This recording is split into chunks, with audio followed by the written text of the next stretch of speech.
আসসালামু আলাইকুম, welcome to mummy and রুজাইনা। আজকে সকাল সকাল প্ল্যানিং হলো আমরা আজকে নিউ মার্কেট যাব এন্ড ঘোরাফেরা করব আর শপিং করব।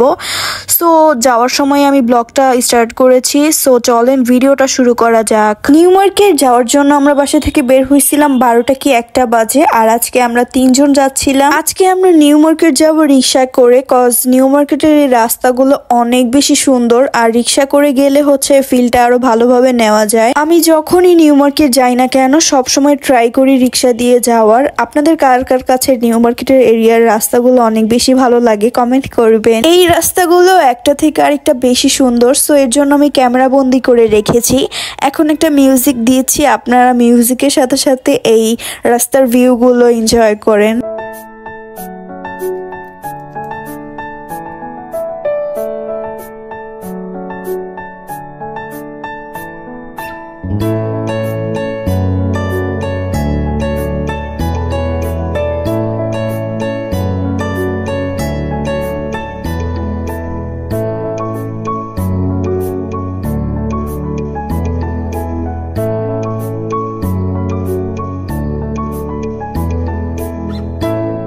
মিউজিক শুনতে শুনতে ঢাকার রাস্তাগুলো আপনাদের কাছে কেমন লেগেছে অবশ্যই কিন্তু জানাবেন আমাকে। আই নো এই ভাইরাল গাছটা আপনাদের সবার কাছে চেনা, সো আমার কাছে এই গাছটা অনেক বেশি ভালো লাগে, আর এই গাছের ভিডিওটাও কিন্তু অনেক বেশি সুন্দর হয়েছে, তাই না? অনেক তো রোড ভিউ এনজয় করা হলো, এইবার শুরু হয়ে গেল ট্রাফিক জ্যাম। আপনি ঢাকার রাস্তায় আসবেন আর ট্রাফিক জ্যাম পাবেন না, সেটা তো ইম্পসিবল। অনেকক্ষণ সুন্দর সুন্দর রোড ভিউ এনজয় করতে করতে এইবার প্রচন্ড রোদে রিক্সায় বসে জ্যামের মধ্যে পুড়ে যাচ্ছিলাম রোদে। এন্ড ফাইনালি আমরা নিউ মার্কেট চলে আসি। এখানে আসার পর দেখলাম ওয়াল পেন্টিং এর এই ফ্রেম গুলো বিক্রি হচ্ছে মাত্র 50 টাকায়। এটার বড় সাইজটা মেবি 100 টাকা করে সেল করছে। সো আমি এখান থেকে 2-3টা ম্যাচিং করে নিতে চাচ্ছিলাম।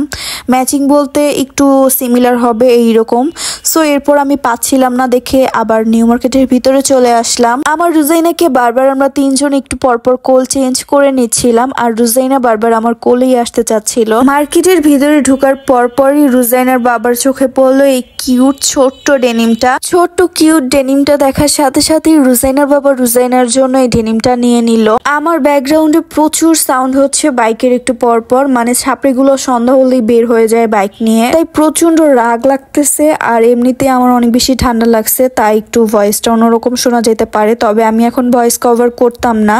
রুজাইনা একটু বাইরে গিয়েছে, তাই ভাবলাম এই ফাঁকে ভয়েসটা কভার করে ফেলি। তো যাই হোক, নিউ মার্কেট আসার সাথে সাথে লাঞ্চ টাইম হয়ে গেছে, আর আমাদেরও প্রচন্ড ক্ষুধা লাগছে, তো ভাবলাম আগে খেয়ে নেই তারপর শপিং করব। খাওয়ার জন্য আমরা নিউ মার্কেটের ভিতরে রেস্টুরেন্ট বা হোটেল যাই বলেন না কেন এইখানে গিয়েছিলাম, আর তারপর আমরা তেহেরি অর্ডার করেছিলাম 3 জনই। তেহেরিতে মাংস ছিল না বললেই চলে, 2-1 পিস ছোট্ট ছোট্ট মাংস আর হাড্ডি দিছিল, একদমই অল্প। আর তারপর প্রাইস অনুযায়ী খাবারটাও কম দিছিল, টেস্টটাও ভালো ছিল না। সো আমি বলবো এখান থেকে কোনো একটার থেকেও আপনারা খাবেন না। যাই হোক না কেন, খাবার দাবার শেষ করে আমরা চলে আসলাম রুজাইনার বাবার জন্য একটু শপিং করতে। রুজাইনার বাবা এখানে শার্ট দেখছিল আর বলছিল কোনটা নিব, কোনটা ভালো লাগছে। আর এইদিকে আমার মেয়ে নিচে নামাই দিছি ওকে, ও হচ্ছে দুষ্টুমি করছিল, বারবার ব্যাগ ধরে টানাটানি করছিল। রুজাইনার বাবা শপিং শেষ করে এখানে চলে আসলাম, আমরা 2 বোন কিছু কেনাকাটা করব। এরপর এখান থেকে আমরা 2 বোন একই রকমের 2 কালার ড্রেস নিয়েছি। এর মধ্যে অফ ক্যামেরায় আমরা আরো অনেক কিছু কেনাকাটা করে ফেলছি যেগুলো ভিডিও করা হয় নাই। প্রায় অনেকক্ষণ পর আমি ক্যামেরা অন করেছিলাম, সো তখন আমরা টুকটাক কিছু কিনতেছিলাম। এইখানে ফ্লাওয়ার ক্লিপগুলো দেখছিলাম। এই ফ্লাওয়ার ক্লিপগুলো কার কাছে কেমন লাগে বলবেন, আসলে সবার কাছে ভালো লাগার কথা, এটা আমার কাছে অনেক বেশি ভালো লাগে, সো আমি নেক্সট টাইম নিয়েছিলাম তখন নেইনি। আর হ্যাঁ, এই ভিডিওটা কিন্তু নভেম্বরের ছিল, সো আমাদের এই শপিং গুলো কিন্তু কোনো অকেশনের জন্য ছিল না, এমনিতেই। এইখান থেকে আমি আমার বেডের জন্য 2টা বেডশিট নিয়েছি। সো এখন হচ্ছে আমাদের শপিং ডান, বাসায় চলে যাব। সিএনজিতে উঠে পড়েছি, আর এইদিকে সন্ধ্যা হয়ে যাচ্ছে। সো সারাদিন মার্কেট করতে করতে আমাদের অবস্থা কিন্তু একদমই খারাপ। এখন হচ্ছে বাসায় চলে যাচ্ছি আর ভিডিওটাও শেষ করে ফেলছি। So thank you so much for watching this video. সবাই ভালো থাকবেন, আল্লাহ হাফেজ।